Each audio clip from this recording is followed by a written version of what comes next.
राधे कृष्णा। जय बोलो राधा रानी की जय। जय बोलो श्री कृष्ण कन्हैया लाल की जय। जय बोलो वृंदावन धाम की जय। जय बोलो यमुना मैया की जय। जय बोलो गोवर्धन गिरिराज की जय। जय बोलो मथुरा धाम की जय। जय बोलो अम्बरीश चक्रवर्ती की जय। அம்பரீஷ சக்கரவர்த்தியினுடைய அழகான விஷயத்தை நாம் அனுபவிச்சுருக்கோம். துர்வாசர், துர்வாசக யார் இவர் அப்படின்னு கேட்டோம். அத்ரி அனசூயா இவர்களுக்கு பிறந்த பிள்ளை. இந்த அத்ரி தேவியும் அத்ரி மகரிஷியும் அனசூயா தேவியும் தபஸ் பண்ண ஒரு இடம் உத்தராகண்ட் மாநிலத்தில் இருக்கு. மண்டல் அப்படின்னு ஒரு இடம், அதாவது ருத்ரப்பிரயாகையிலிருந்து துங்கநாத் சோப்டா அந்த பக்கம் போய் அதிலிருந்து இந்த சோப்டாலேருந்து இன்னும் ஒரு மணி நேரம் பயணம் பண்ண வரக்கூடிய இடம் பேர் மண்டல்னு பேர்.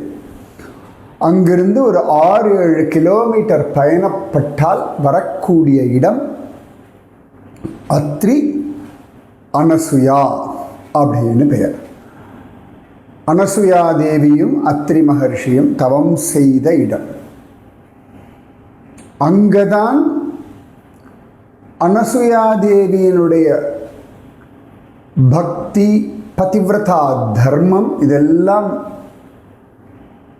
உயர்ந்தது அப்படின்னு உலகத்தில் நிரூபிக்கிறதுக்காக பிரம்மா, விஷ்ணு, சிவன் 3 பேருமே அங்கே வந்தார்கள். அப்போதான் அந்த 3 பேரையுமே அனசூயா தேவி குழந்தைகளாக மாற்றிவிடுகிறார். அதன் பிறகு அவர்களுடைய ஆசீர்வாதத்தினால், ஏன்னா 3 பேரும் சாது ரூபத்தில் வரா, அனசூயா தேவி கிட்ட ஆகாரம் வேண்டும் அப்படின்னு கேட்கிறார்கள். ஏன்னா அனசூயா தேவி எங்கே இருக்காளோ அங்கிருந்து ஒரு 1 கிலோமீட்டர் தள்ளி இன்னும் மேலே ஏறி போனால் தான் அத்ரி மகரிஷியினுடைய தப்போ குகை இருக்குது. நான் போயிருக்கேன், ரொம்ப அழகாக இருக்கும். அங்கே நிஜமாவே இமயமலையை பற்றி எழுத ஆரம்பிச்சிருக்கேன் இல்லையா, நினச்சிட்டு இருக்கேன். பார்க்கலாம், பகவத் சங்கல்பம். எந்தெந்த மலைகள்லாம் இமய ஏறினோ அந்த அந்த அனுபவங்கள் எல்லாம் சொல்லணும்னு நினச்சிட்டு இருக்கேன். பார்க்கலாம், நடத்தி கொடுப்பான் பகவான். ஏன்னா இமயத்தின் அழகான விஷயங்கள், இமயத்தின் அழகான பக்கங்கள் இதெல்லாம் நம்ம பார்த்தே ஆகணும், அனுபவிச்சே ஆகணும். ஒரு பெரிய பாக்கியம் நம்ம பாரத தேசத்தினுடைய இமய பக்கத்தில் அவ்வளோ விஷயங்கள் கொட்டி கிடக்கு. இல்லை, நான் உத்தராகண்டில் கொஞ்சம் கொஞ்சம் தான் பார்த்துருக்கேன். இன்னும் உத்தராகண்ட்லேயே நிறைய இருக்குது. இது இல்லாமல் ஜம்மு காஷ்மீர், ஹிமாச்சல் பிரதேசம், இப்படி இமயமலையோட எல்லா பக்கமும் போனோம்னா அவ்வளோ விஷயங்கள் கொட்டி கிடக்கு. இமயமலையோட ஒரு பக்கத்தில் தான் நேபாளத்தில் அவ்வளோ விஷயங்கள் இருக்குது, நிறைய இருக்குது. ஒரு ஆயுசு போதாது இமயத்தின் மகிமையை உணர்வதற்கு. அங்கே அந்த அனசூயா தேவி வாழ்ந்த இடத்துல இன்றைக்கி அனசூயா தேவியினுடைய கோவில் இருக்கு. அந்த இடத்துல தான் மும்மூர்த்திகள் வரைகிறார்கள். அனசூயா தேவி, அனசூயா, அசூயைன்னா பொறாமைன்னு அர்த்தம். அனசூயை அப்படின்னா பொறாமை இல்லாதவள் அர்த்தம். அதான் அனசூயா அப்படின்னு பேர். அசூயா, அனசூயா. அந்த அனசூயா தேவி சமையல்லாம் தயார் பண்ணிட்டு மும்மூர்த்திகள் இடத்துலையும், அவள் மும்மூர்த்திகள்னு அவள் காட்டிக்கல, ரிஷி ரூபத்தில் வரா. சாப்பிடலாம்னா அப்போ ரிஷிகள் சொல்கிறா, எங்களுக்கு ஒரு விரதம் உண்டு, நாங்கள் சாப்பிடும் பொழுது பரிமாறக்கூடிய பெண்ணானவள் பிறந்த மேனியாக இருக்க வேண்டும் அவள் உடலில் ஆடை இருக்கக்கூடாதுன்றார். அவள் பார்க்குறா, ஒரு சாது இப்படி சொல்ல முடியும், இது யார் இவர்கள் அப்படின்னு தியானம் பண்ணி பார்க்குறா. 3 பேருமே பிரம்மா விஷ்ணு சிவன்ற மும்மூர்த்திகள் அப்படின்னு அவள் உணர்ந்துடுறாள். அப்போ அவள் பார்க்குறா, தன்னுடைய தப்போ பலத்தினாலே வீட்டில் அந்த ஜலம் இருக்கும் இல்லையா, பெருமாள் தீர்த்தம் எல்லாம் வச்சுருப்போம் இல்லையா, அந்த மாதிரி ஜலத்தை எடுத்தாள், இந்த 3 சாதுக்கள் மேலேயும் தெளித்தாள். அடுத்த நிமிஷம் 3 பேரும் சிறு குழந்தையாக மாறிவிட்டார்கள். கை குழந்தையாக மாறியாச்சு. பெண்ணா எடுத்து இந்த கை குழந்தைகளுக்கும் ட்ரெஸ் கிடையாது ஆச்சா. கை குழந்தைன்னு பொழுது அம்மாவுக்கு ஒன்றும் வெக்கம் கிடையாது. காம சம்பந்தமான புத்தி குழந்தைக்கும் கிடையாது, அம்மாவுக்கும் கிடையாது. அப்போ அனசூயா தேவி தன் ஆடைகள் எல்லாத்தையும் கழட்டிட்டு பிறந்த மேனியாக இருந்து இந்த 3 குழந்தையும் அழகாக மாற்றி மாற்றி வச்சுட்டு பால் கொடுக்குறா. அந்த குழந்தைகளுக்கு ஆகாரம் கொடுக்கணும். இப்போ குழந்தை ஆயாச்சே, அதனாலே 3 குழந்தைகளுக்கும் பால் கொடுத்தா. அவள் கேட்டது என்ன, ஆடை இல்லாமல் ஆகாரம் தர வேண்டும், கொடுத்துட்டா. அதன் பிறகு இந்த மும்மூர்த்திகளை வாங்கி கொள்வதற்காக லக்ஷ்மி, பார்வதி, சரஸ்வதி எல்லாரும் வரா. பிரம்மாவை வாங்கிக்கிறதுக்காக சரஸ்வதியும், விஷ்ணுவை வாங்கிக்கிறதுக்காக லக்ஷ்மியும், சிவபெருமானாலே பார்வதியும் வரா. அவர்களுக்கு அந்த 3 குழந்தைகள் யார் அப்படின்னு தெரியல. யார் சிவன், யார் பிரம்மா, யார் விஷ்ணு. அப்புறம் அனசூயா தேவி தான் திரும்பியும் அவர்களை மும்மூர்த்திகளாக்கி கொடுக்குறார். அப்போ அந்த மும்மூர்த்திகள் ஆசீர்வாதத்தினாலே, அவர்களுக்கு அனுகிரகத்தினாலே குழந்தைகள் பிறக்கிறார். அதில் விஷ்ணுவின் அம்சமாக தத்தாத்ரேயர், சிவபெருமானுடைய அம்சமாக துர்வாசர். இப்போ பிரம்மாவுடைய அம்சமாக யாராக இருக்கும் கண்டுபிடிச்சு சொல்கிறா. துர்வாசர் பயங்கர கோபிஷ்டன். அதாவது சிவபெருமானுடைய கோபத்தை ஒரு சந்தர்ப்பத்தை தாங்க முடியலையா, பாரு என்னால் இவரோட இருக்க முடியாது அப்படின்னு சிவபெருமான் தன் கோபத்தை எல்லாம் திரட்டினாராம். அந்த கோப ரூபம்தான் அனசூயா தேவிக்கு குழந்தையாக பிறந்தது. அதுதான் துர்வாசர். துர்வாசர்னு என்ன தெரியுமா அர்த்தம்? துர்வாசக, இவரோட வாழ முடியாதுன்றோம் இல்லையா. வாழ்வதற்கு கூட வாழ்வதற்கு மிகவும் கடினமானவர் இந்த துர்வாசர். துர்வாசர்னு பேர். ஐயோ இவரோடலாம் என்னால் வாழ முடியாது, இவளோடலாம் என்னால் வாழ முடியாதுன்றோம் இல்லையா. அப்படி ஒரு கோபிஷ்டன் இந்த துர்வாசர். துர்வாசருக்கு அப்புறம் பயங்கர கோபம்னா பரசுராமர். அதுக்கடுத்து நம்ம விஸ்வாமித்தர். இவெல்லாம் இந்த கோபத்தினுடைய ரெப்ரசன்டேட்டிவாக இருப்பாள். அந்த கோபத்தினாலே தான் இந்த துர்வாசர் மற்றவர்களை போல, ஏன்னா துர்வாசருக்கு அவ்வளோ பலம் உண்டு. எவ்வளோ பலம்னா ருக்மிணி தேவிக்கே சாபம் கொடுத்து கிருஷ்ணனை விட்டு அவள் 1 வருஷ காலம் தனியாக வாழ்ந்தான். இன்னைக்கு ருக்மிணி துவாரகான்னு துவாரகையிலிருந்து பேட்டு துவாரகா போகிற வழியில் ருக்மிணிக்கு ஒரு கோவில் இருக்குது. அது பேர் ருக்மிணி துவாரகான்னு பேர். அந்த அளவுக்கு சாபம் கொடுத்து, அது ருக்மிணி சாக்ஷாத் ஸ்ரீதேவியின் அம்சம். அவளுக்கே சாபம் கொடுக்குற அளவுக்கு பலவான்னா எவ்வளோ பெரிய தபஸ்வியாக இருப்பார்னு பார்த்துக்கோங்க. பயங்கர பெரிய தபஸ்வி, சாதாரணப்பட்டவரெலாம் கிடையாது. ஆனால் இந்த இடத்துல பாகவதனுடைய பெருமையை புரிய வைப்பதற்கான லீலை அப்படின்னு சொல்கிறான் பெரியவாள்லாம். தன்னை விட்டுட்டு துவாதசி பாரண, அது ஹரிபாத தீர்த்தம், சரணாமிருத்தம்னு சொல்லுவாள். அந்த சரணாமிருத்தத்தை, பெருமாள் கோயில் தீர்த்தத்தை ஒரு உத்தரணி சாப்பிட்டார். இன்னும் சாப்பாடு ஒன்றும் சாப்பிடல. அதற்கு கோபம் கொண்டு துர்வாசர் தன் ஜடாமுடி எடுத்து அடிக்க, இவருடைய ஜடாமுடிக்கு தனியாக ஒரு கோபம் வந்து அது ஒரு பூதமாகி அது அம்பரீஷன் நெருங்க, அம்பரீஷன் கைகூப்பில் நிற்க, அம்பரீஷனுக்காக பகவான் தன்னுடைய சொத்தான சுதர்சனத்தை கொடுக்க, சுதர்சன சக்கரத்தாழ்வாருக்கு கோபம் வர, சக்கரத்தாழ்வார் அம்பரீஷன் கிட்டேயோ நாராயணன் கிட்டேயோ யார்கிட்டையும் கேட்கல, தானாக கிளம்பினார்.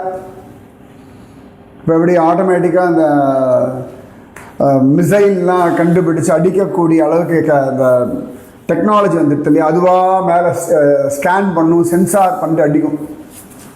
இப்போ இந்த மோட்டர்லாம் தண்ணி எடுக்கிறோம், டேங்க் ரொம்பி போயிடுச்சு அப்படின்னா ஆட்டோமேட்டிக்காக மோட்டர் தானாக ஆன் ஆகி தண்ணி ஃபில் பண்ணிக்கும் இல்லையா, அந்த மாதிரி சிஸ்டம். அந்த மாதிரி இப்போ என்ன எடுத்துன்னா, நாராயணனுடைய பக்தனுக்கு துர்வாசர் ஒரு கஷ்டம் கொடுத்துட்டார் அப்படின்ன உடனேயே சுதர்சன சக்கரம் தானாக கிளம்பி துர்வாசரை துரத்த, துர்வாசர் எல்லா லோகங்கள்லையும் ஓட, யாரும் எங்களால் ஒன்றும் பண்ண முடியாது. முக்கியமாக பிரம்மதேவர் சிவபெருமான் இவா 2 பேரும் கைவிரிக்க வைகுண்டலோகம் போய் நாராயணனை சரணடைஞ்சார். நேற்று கூட சொல்லிட்டு இருந்தேன், அந்த கொஞ்ச நேரம் அம்பரீஷ சக்கரவர்த்தின்ற பரம பாகவதத்துவனோட இருந்ததுனால இவருக்கு பிரம்மலோகம், கைலாயம், வைகுண்டம் வரைக்கும் வரைய பாக்கியம் வந்துட்டு. அவர் சாதாரணமாக எல்லா இடத்துக்கும் போவார். ஆனால் இன்னைக்கு ஒரே சமயத்தில் கடற்கட லைனாக போயிட்டு இருக்கார். ஆனால் அவனிடத்தில் அபச்சாரப்பட்டதுனாலே இது பயந்து துரத்துறது, அவருக்கு அந்த பயம் படுத்து எடுத்துருத்து. ஆனால் நாராயணன் திருவடிகளை விழுந்துட்டா. அப்போ தான் நாராயணன் சொல்கிறார், இவர் சொல்கிற துர்வாசரப்பா, உன்னுடைய நாமஜபமானது ரொம்ப விசேஷமானது, எல்லா பாவத்தையும் போய்க்கிடும்.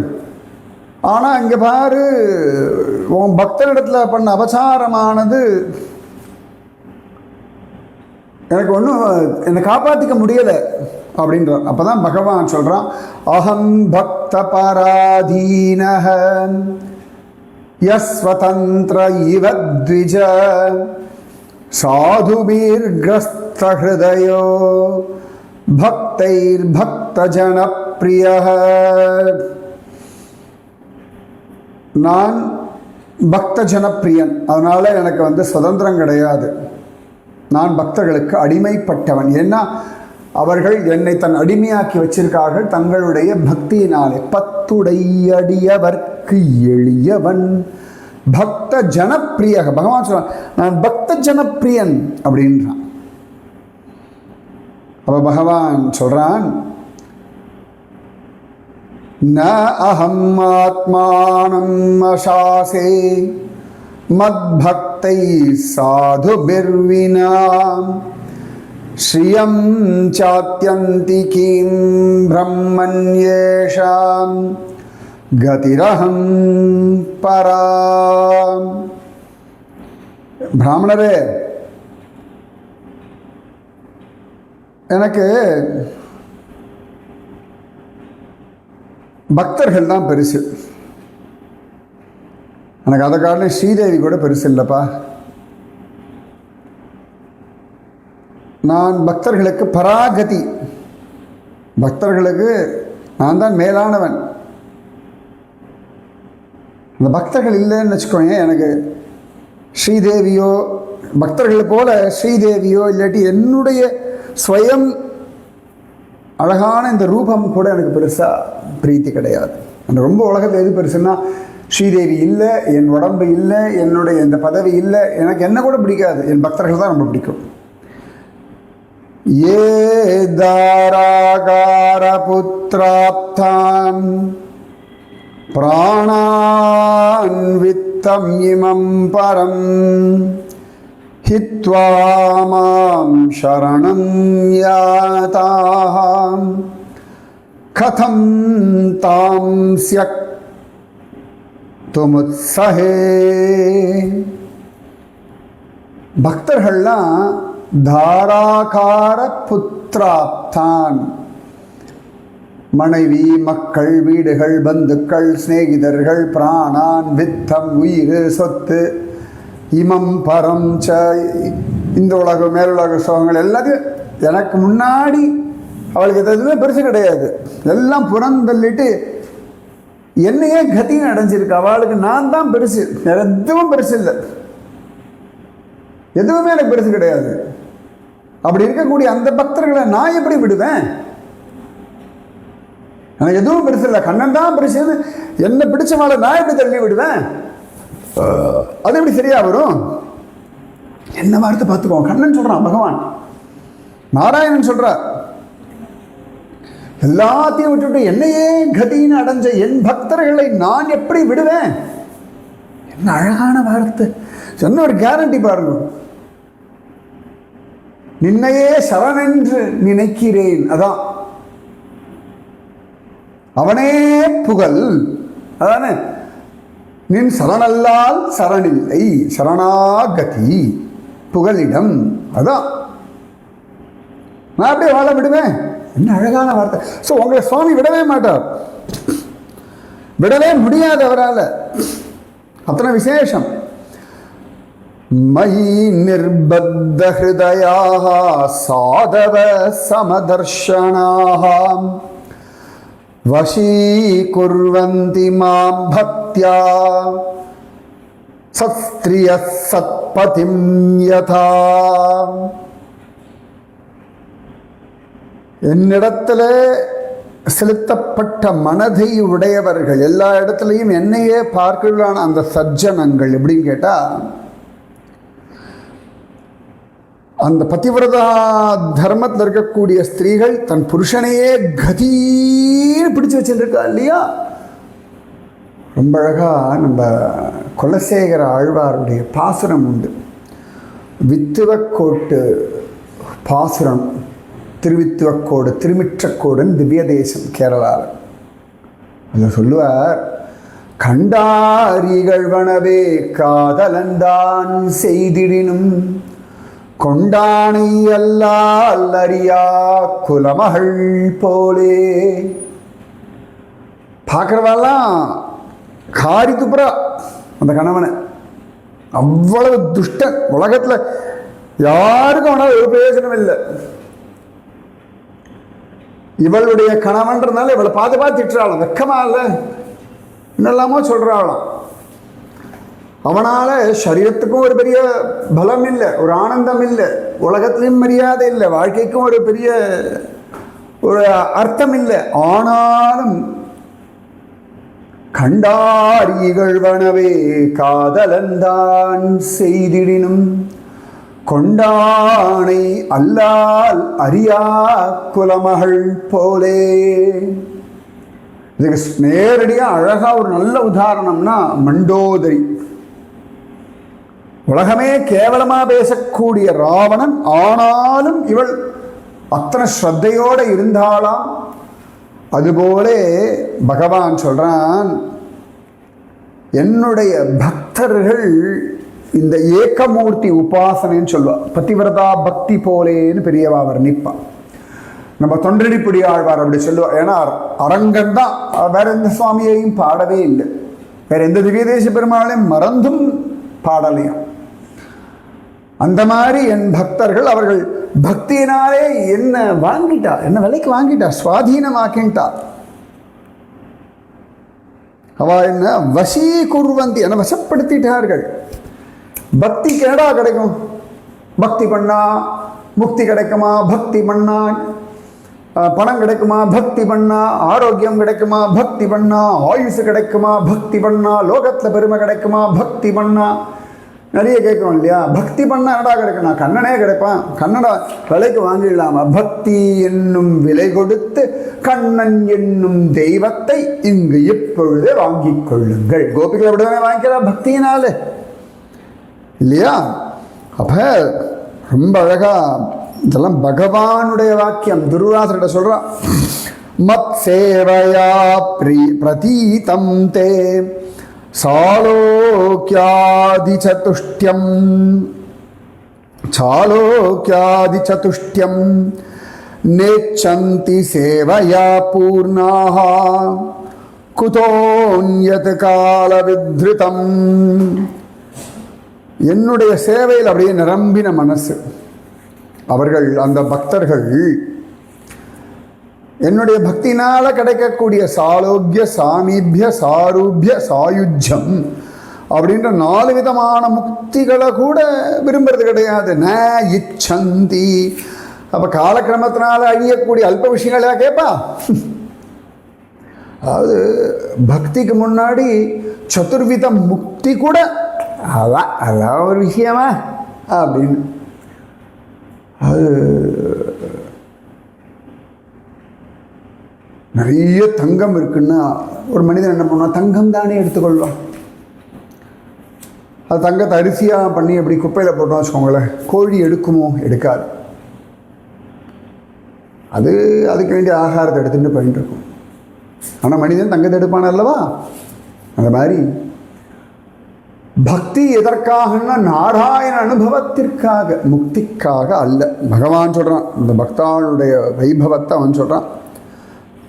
அடுத்து சொல்கிறான், சாதவோ ஹிருதயம் மஹ்யம் சாதூனாம் ஹிருதயம் தஹம் மதன்யத்தே ந ஜானந்தி நாஹம் தேப்யோ மனாகபி.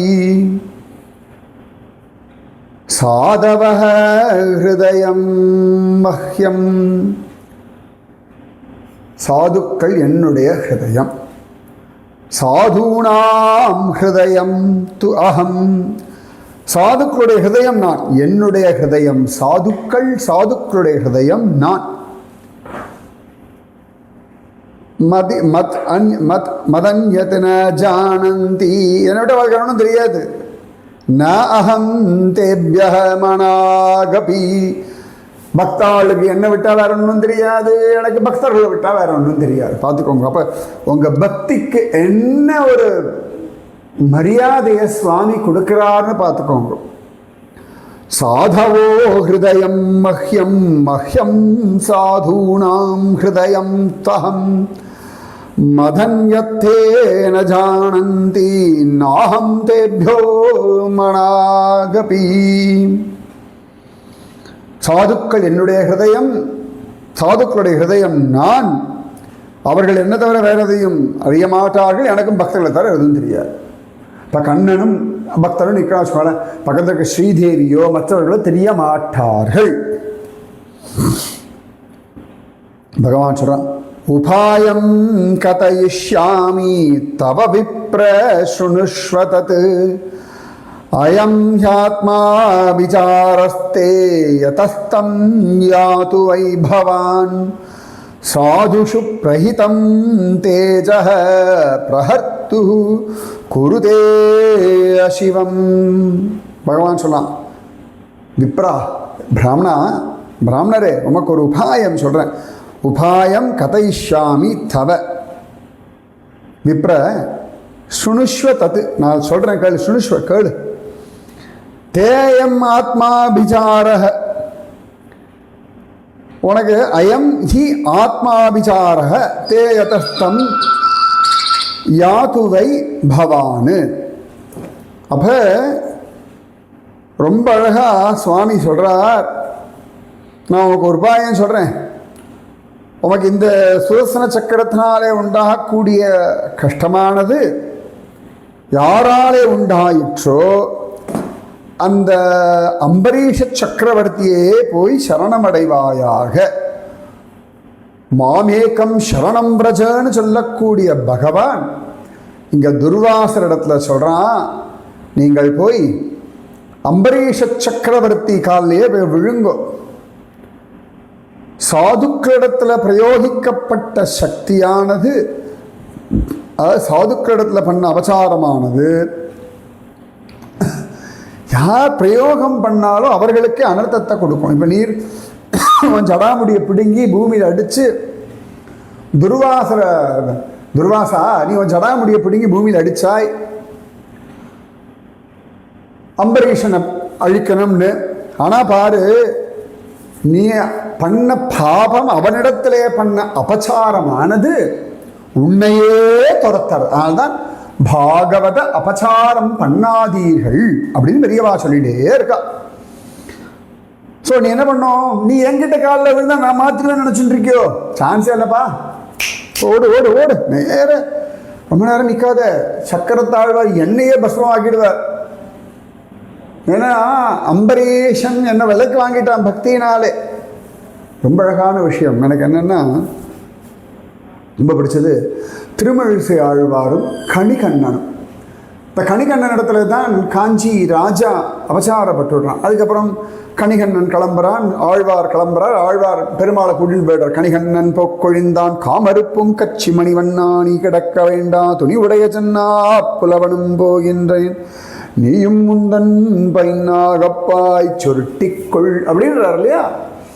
அப்போ என்ன ஆயிடுது, அந்த கணிகண்ணன் அவனிடத்துல ராஜா வந்துட்டான். ஐயோ தப்பு பண்ண ஆழ்வார் வந்து காலில் விடலாம். ஆழ்வார் கண்டுக்கவே இல்லை, திரும்பி கூட பார்க்கலையா. அதாவது அப்புறம் அவன் மந்திரிகள் சொன்ன ராஜா கிட்ட, நீங்கள் கணிகண்ணன் காலில் விழுங்கோ, அபச்சாரப்பட்டது அவனிடத்துலன்னு சொல்ல உடனே ராஜா அவன் காலில் விழுந்தவொடனே கணிகண்ணன் கேட்குறான், ஆச்சாரு இப்படி காலில் விழுந்துட்டான் என்ன பண்ணலாம் கண்ட, உனக்கு என்ன தோணுதோ பண்ணடா கண்ணா, உனக்கு திரும்பி போகலான்லாம் போகலாம், காஞ்சிபுரம் அதில் போய் கணிகண்ணன் போகலான்னு சொல்ல, அதன் பிறகு முதல்ல கணிகண்ணன் அவன் பின்னாடி ஆழ்வார், அவர் பின்னாடி பெருமாள், காஞ்சி காமாட்சி ஏகாமரேஸ்வரர் எல்லாம், அதன் பின்னாடி ராஜா மந்திரிமார்கள் பிரஜைகள் எல்லாம் போனார்கள். இது என்னன்னா, தன் சிஷ்யனிடத்தில் அபச்சாரப்பட்ட ராஜனை தன் சிஷ்யனிடத்திலேயே மன்னிப்பு கேட்கும்படியாக பண்ணிட்டார். ரொம்ப அழகான ஒரு விஷயம், எனக்கு ரொம்ப பிடிச்ச ஒரு விஷயம். யார்கிட்ட அபச்சாரப்பட்டோமோ அவகிட்ட மன்னிப்பு கேட்கணும். அதுதான் தர்மம், அதுதான் நியாயம். இந்த விஷயம் நல்லா புரிஞ்சுக்கணும். இப்போ உங்கள் மனைவி கிட்ட யாராவது அவமரியாதையாக பேசிட்டாங்கன்னா அவர்களை உங்ககிட்ட மன்னிப்பு கேட்கக்கூடாது, உங்கள் ஒய்ஃப் கிட்ட கேட்கணும். உங்கள் பசங்கிட்ட யாராவது அவமரியாதை நடந்துட்டோன்னா அவகிட்ட அவர்கள் மன்னிப்பு கேட்கணும், உங்ககிட்ட இல்லை. So there is a method. இது ரொம்ப பிடிச்ச விஷயம் எனக்கு. இது பகவான் சொல்லிட்டான், நோ யூஸ், நீ என்கிட்ட காலில் இருந்து ஒரு பிரயோஜனம் இல்லை, போ அம்பரீஷன் காலில் போய் விழு. தபோ வித்யாச்ச விப்ராணாம் நிஸ்ரேயசகரே உபே தேயேவ துர்விநீதஸ்ய கல்பேதே கர்த்துரவ்யதா. தவம் நல்ல வித்யா எல்லாம் பிராமணர்கள் நல்லது பண்ணக்கூடாது. ஆனால் வினயம் இல்லைன்னா அது பிரச்சனையை பண்ணிடும். உனக்கு எல்லாம் இருக்கு, ஆனால் வினயம் இல்லையா ராஜா. அதனால் ரொம்ப அழகாக சொல்கிறார், பிரம்மன் தத்கச்ச பத்ரந்தே நாபாகதனயம் நிருபம் நாபாகதனயம் நிருபம் க்ஷமாபய மகாபாகம் ததசாந்திர்பவிஷ்யதி. அதனால் பிராமணத்தில் நாபாக தனயம், நாபாகனுடைய பிள்ளையான அம்பரீஷ ராஜனையே அடை, உனக்கு தே பத்ர, உனக்கு க்ஷேமம் உண்டாகும். அந்த பக்தனிடத்தில் மன்னிப்புகள், அப்பதான் உனக்கு நிம்மதி சாந்தி, இந்த சுதர்சன சக்கரத்தாழ்வாடத்திலிருந்து விடுதலை உனக்கு அப்பொழுதே கிடைக்கும். இது ஸ்ரீமத் பாகவதே மகாபுராணே நவமஸ்கந்தே அம்பரீஷ சரித்தே சதுர்தோத்தியாய. 9ஆம் ஸ்கந்தத்தில் 4வது அத்தியாயத்தில் அம்பரீஷ சரித்திர வர்ணனை அப்படின்னு பாகவதம் சொல்கிறது. பார்த்துக்கோங்க, ஹவு இந்த மரியாதை அவமானங்கள் பகவான் எப்படி ஹேண்டில் பண்ணுறான்னு பார்த்துக்கோங்க. இது நீங்கள் அண்ணா புரிஞ்சுக்கணும். இது ரொம்ப அழகான ஒரு நுணுக்கமான ஒரு விஷயம். ஸோ நீங்கள் ரொம்ப ஜாகிரதையாக இருக்கணும். அதுக்காக எல்லாரையும் பக்தர்கள் நினச்சிண்டு இந்த பொய் வேஷம் போட வேண்டாம், ஏமாந்து போகவும் வேண்டாம். அதே சமயத்தில் ஜாகிரதையாகவும் இருக்கணும். ரைட்டா? இது ரொம்ப அழகான விஷயம். திருப்பாவையில் ஒரு விஷயம், நானே தான் ஆயிடுக அப்படின்ற விஷயம். அது நான் எப்பயும் ஒரு விதமாக சொல்கிறேன், அதில் இன்னொரு விதம் உண்டு, அதை நான் நாளைக்கு சொல்கிறேன். ஓகேவா? ஸோ கண்ணன் பக்தர்களாலே விலைக்கு வாங்கப்பட்டவன். ஸோ உங்கள் கிருஷ்ணனை சுவாதீனமாக்கிக்கோங்க, வாங்கி வச்சு என்னெல்லாம் தோன்றதோ பண்ணிக்கோங்க, கூடவே வச்சுக்கோங்க, வச்சு செய்யுங்க கண்ணனை. பாரதியார் சொல்வத கண்ணன் என் காதலன், கண்ணன் என் சேவகன், கண்ணன் என் தோழன், கண்ணன் என் காதலி. அவ்வளோதான். சரியா? ராதே கிருஷ்ணன்.